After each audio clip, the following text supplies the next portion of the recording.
उस वक़्त के दौर के अंदर ये जदीद बनाया था कि इसके अंदर उस दौर में डबल गर्म पानी और हमाम भी थे, जो उस तारीख में यहाँ नहीं पाया जाता था।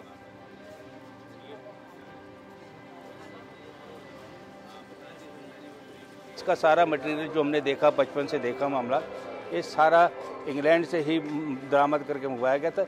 लेकिन ये हमने जो बचपन में जाते थे तो हम देखते थे कि वाकई कोई मतलब हमने आज तक ऐसी कोई प्लेस यहाँ नहीं देखी रिसेंट के जिस तरह खूबसूरत तरीके से बनी हुई हो। उनमें काम थे, उनके टाइलें थे, उनके ऊपर छतों में काम उन्होंने किए हुए, लकड़ी के वुड के काम थे।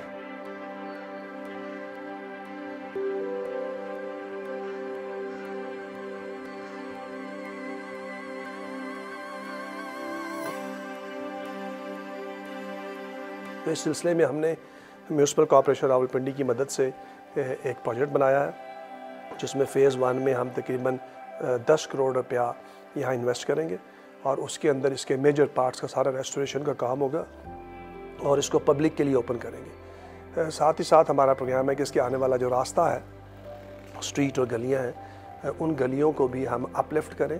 सो it will have multiple functions after restoration once will open for the public. So एक तो इसके अंदर हमारे अंदर प्रोग्राम है म्यूज़ियम बनाने का।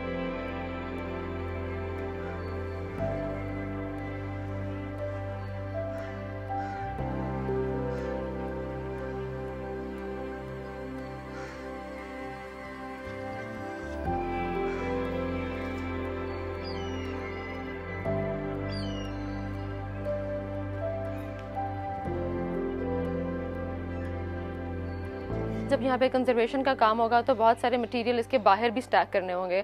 यहाँ पे लकड़ी का काम होना है और जितनी इनकी जो छतें हैं वो दोबारा से बननी है।